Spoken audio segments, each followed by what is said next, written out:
All right. Up next, we have Kyle Yamashita, who's running for the seat of State Representative District 12. Thank you very much, Amber.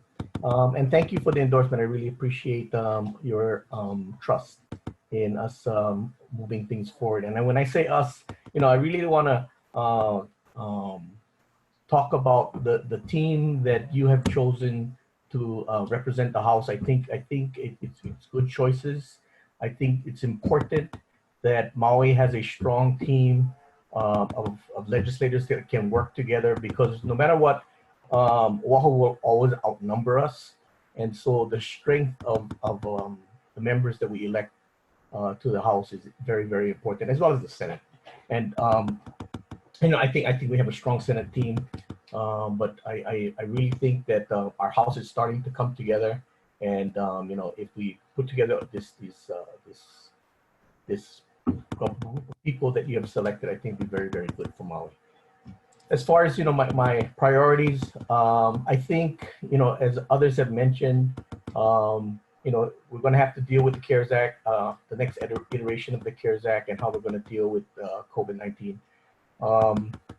The federal government is kind of working on that right now. So what it's going to look like, nobody knows yet, but we're closely monitoring that.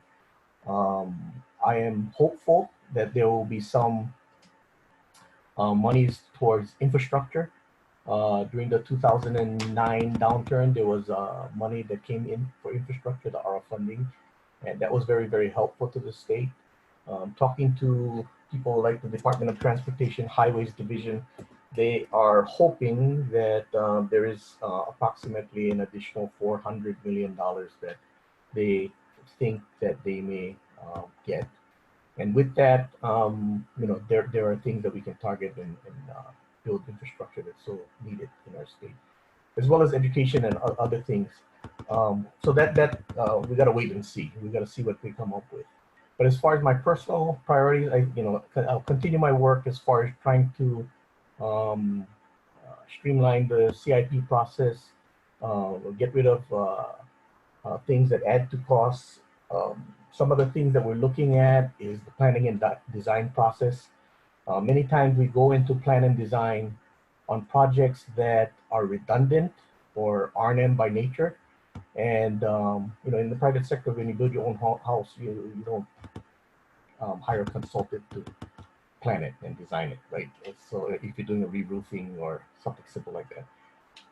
So when we're looking at some of those things, I think a lot of that has to do with, we got to figure out how to come up with a system that has some incentives for our administration and our workers to take chances and to make decisions based upon what they think will work. Because I think part of our problem right now is that they play it safe and they use the system that's in place for years and plan and design, because if something goes wrong, at least it was the consultants. Oh, Kyle, I think you muted yourself just now. Oh, there we go. Did I press the wrong button? Okay, but anyway, yeah, so we got to think of things like that. So we're going to be looking at that. We're also going to be looking at what kind of delays projects. We're going to be looking, that's going to be a real complicated one, but we started the process last session, and like others have said, unfortunately COVID happened, so a lot of those measures did not move forward. We'll also be looking at how to, I still want to work on restructuring our tax code. And when I say that, it is more from the perspective of, nobody's ever done it from the perspective of how do we line up with the federal tax code. We always look at it from, either the counties will look at it from their perspective as far as what is revenue and how they balance that out, and the state will look at it from their perspective, but nobody has done it from how the federal tax code impacts all our taxes and in turn affects how people spend and behavior.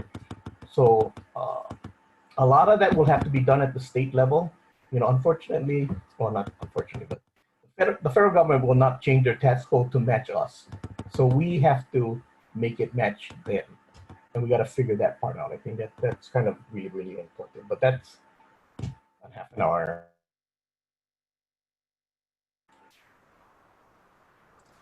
All right, thank you. We have time for one quick question.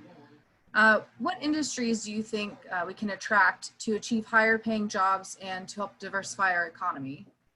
Well, I think whatever jobs industry we pick, we have to look at it from the perspective of what we need to put in place.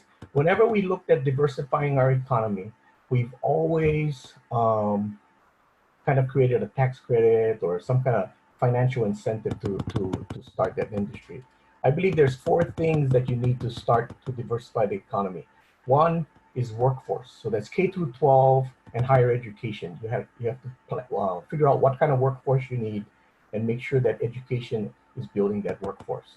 Then two is infrastructure. Whatever infrastructure you need, if it's tech, broadband, maybe, and whatever infrastructure you need to support that industry. And the third thing is a regulatory environment that supports that industry.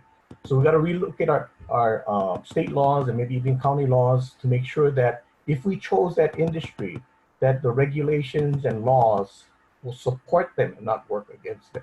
And then the fourth thing is capital formation. So unfortunately, in the past, we've always done the fourth thing first and not the other three. So I believe that whatever we pick to diversify, we got to study and do those first three things first.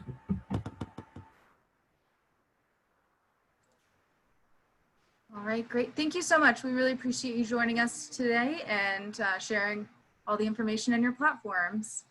Okay, thank you very much. Thank you.